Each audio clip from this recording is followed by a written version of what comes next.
This video is dedicated to Mike82. Mike, thank you for your continued support. Yuriko, the Tiger's Shadow versus Yarok the Desecrated. And brainstorm, shuffle some things away with fetches. Yes, we'll keep that one. We'll just go into the brainstorm straight away and let's have a look here. We can draw into... what do we want to draw into? We'll put the swamp on top, shuffle it away, and we'll draw into the Urborg. And actually, we can't get into a blue source here, can we? Because we've gone and gotten our blue source early. Should have shocked in that last turn. And then we could have shuffled away the swamp by getting the Underground Sea. I'm just thinking of getting this out this turn. Alright, anyway, we'll just have to draw into a swamp next turn. We'll draw an extra card with the with this when we get our commander out next turn. What is it called? The Thalakkos Seer. And it has Shadow, it's a 1/1. Whenever it leaves the battlefield we draw a card. It's obviously going to leave play with ninjutsu on our Yuriko. And a Baleful Strix comes down with all the unblockable stuff in the deck. We don't mind the Baleful Strix coming down at all. So let's go in for the swamp. We'll get a couple of basics out as quickly as possible so that the dual land will come in untapped. And then let's try and get some card draw off with our commander. Obviously our opponent can't block this thing, which means we can ninjutsu our commander out, draw a card from the Thalakkos ability. Oh, that's a shame that we couldn't get into the Signet sooner. Anyway, we'll deal some damage to our opponent. And draw another card, get into another ninja, the Ingenious Infiltrator. Why don't we just ditch? What do we want to ditch there? Let's just risk getting rid of the Urborg. Now a Lightning Greaves coming down, ready for when Yarok hits play. Baleful Strix swings in at us, which is fine. We weren't actually going to be able to swing in with Yuriko if they held this back, but they've decided to tap it down, so we get into another swamp. I will play that, ready for the duel like I said, and I want to hold on to the shuffle effect anyway. So let's go Dimir Signet, and then we'll probably get down the Thalakkos Seer this turn. This has ninjutsu, so we can get that down next turn. We just draw even more cards with that in play, so hopefully we are outpacing our opponent nicely. Obviously Yuriko triggers when we hit them. We get into another basic, which makes it easier to cast anything that we need here. But we want to draw into something other than lands really. We're not dealing that much damage to our opponent. Not as much as we would like anyway. Might be time to go for Telling Time next turn. We'll try and put something good on top to reveal with our Yuriko. Now a Hostage Taker, and they go after our commander. Luckily we've still got this in play, so we can get it out again next turn. Not too worried about that. We can also dodge the command attacks. Yuriko always costs 2, no matter how many times it goes back into the command zone, as long as we can go for the ninjutsu, that is. And now the Hostage Taker is likely going to swing in at us. Yes, we can't block with a Shroud or a Shadow creature. So that's 3 damage to us. They're just trying to outrace us at this point, but I highly doubt they're going to be able to do that. So we'll drop an island here, and then we'll just go straight into combat, and in response to Yuriko's trigger we'll go for that Telling Time and see if we can put something big on top. Draw a card into another land with the Thalakkos Seer, and then like I said, in response to Yuriko we'll put something good on top. Temporal Mastery can go on top. Diabolic Intent can go into our hand. And our opponent scoops that, that's a shame. The swamp was going to go on the bottom. Diabolic Intent into our hand. Temporal Mastery on top is 5, 6 and 7 damage. So we do 8, take them down to 12. And then I might... Yeah, I was going to say I might have ninjutsu'd out this, but I don't think I would have done. I would have gone in for Thalakkos Seer, ready to get this down next turn. So pretty quick, uneventful one. got a lot of lands off the top, but that's what we want to do in this deck. We want to draw into a hell of a lot of cards. Let's get on with the next game. Yuriko the Tiger's Shadow versus Lavinia Azorius Renegade. I'm going to attempt to keep that one, or I am going to keep that one. I'm going to attempt to get in a good game with it just because of the Kite Sail freebooter. I'm hoping that we can get something going with that. Try and disrupt our opponent's first few turns. Dig through time we don't want to draw into unless we've revealed it off of Yuriko, but play the land and pass, ready for the Kite Sail next turn. And a Cursed Totem, so this is obviously some kind of stacks build. Let's go, yeah, we'll still go in for Kite Sail freebooter. Oh no, Cloud of Fairies, we can do both, can't we? So let's go for the Cloud of Fairies first, and then we can untap the lands, and that way we've got 2 creatures to ninjutsu in. We can actually keep the card in exile thanks to drawing into that. So let's have a look. They've got Aven Mind Sensor, we've got some tutors in the deck, and there's Rule of Law. Yeah, I think it's Rule of Law we have to get rid of out of that. And that way we can encourage them to use Swords to Plowshares on this. Don't mind so much the Swords to Plowshares because our commander's so easy to get out, but later on in the game we might want to keep some of our evasive creatures around, ready to ninjutsu them out. Okay, they've gotten into Azorius Locket this turn. We know what they've drawn into there because we didn't see it before, and now they've got a Swords to Plowshares as well that they can hold up. So let's go for a swing in at our opponent. Obviously everything is unblocked. We'll return the Cloud of Fairies and we'll see if they want to Swords to Plowshares our commander. They don't bother with that, allowing us to hit, and we get into an Invisible Stalker. So we've got some really good creatures in hand now. Then our opponent's commander comes in. They can counter something. Whenever an opponent casts a spell, if no mana was spent to cast it, then counter it.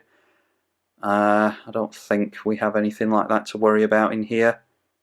And as long as we keep making lands, I think 4 lands is pretty much all we need in this deck.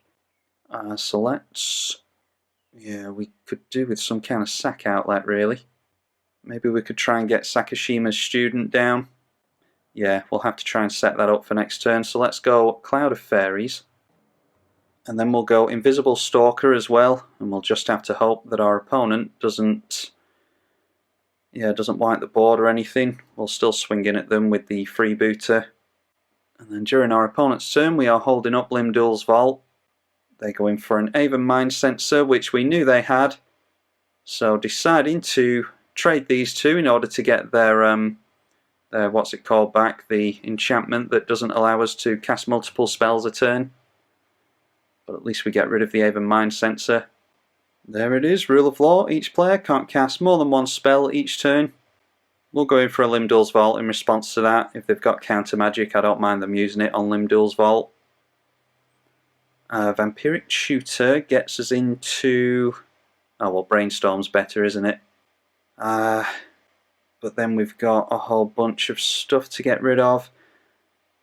Yeah, let's go for that because we can shuffle up the lands with Vampiric Tutor.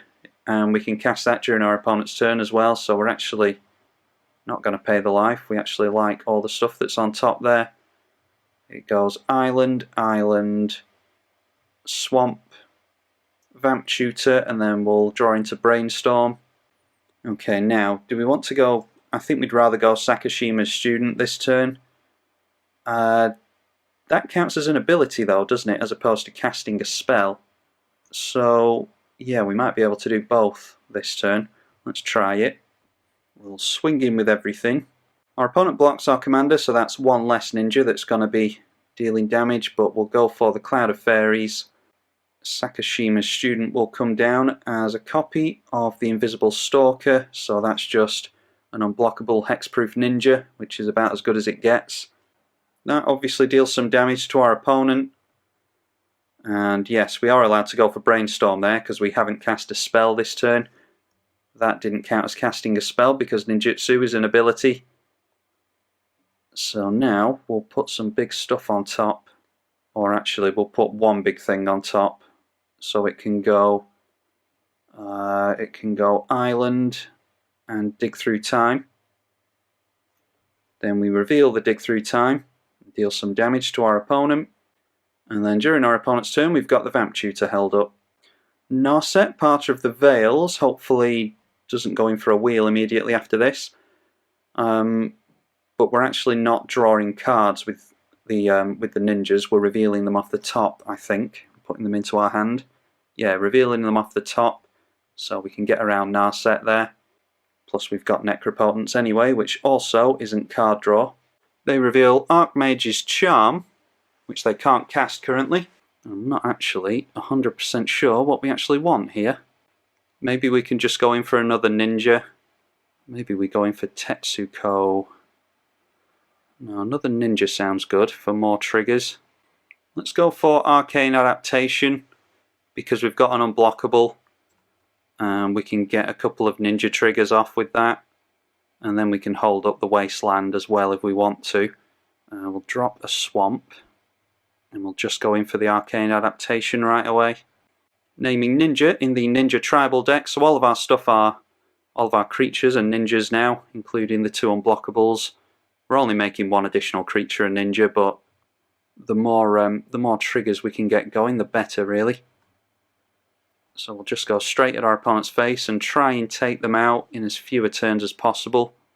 They go for Swords to Plowshares onto our commander, so finally getting rid of that. That will get rid of the triggers that these 2 create, so it's allowing our opponent another activation with Narset, but they were going to get another activation off with that anyway. And then they tap down the 3 blue, so they're obviously not wanting to counter something here. So we can get rid of that, don't need to worry about that anymore. Target player draws 2 cards, obviously they target themselves, they're desperate for an answer. Then the Windswept Heath going in for a dual land. They've obviously got a 4th blue mana here. Might be worth... Okay, Mystic Sanctuary. So that goes on to Archmage's Charm, maybe? Yeah, that is what it goes on to. They can't cast that, even if they can draw into it. They may well put it into their hand with Narset here. And yeah, it's the Archmage's Charm that they go for. Luckily for us, like I said, they can't cast it, because that's a very blue intensive spell that they've got. And we'll see if we want to Wasteland during our next turn. We're not necessarily too worried about that yet. Tainted Isle is really good for even more blue mana for us. We'll actually be able to hard cast the Temporal Mastery next turn if we want to. Let's drop, or do we want to go Invisible Stalker after we bounce it back?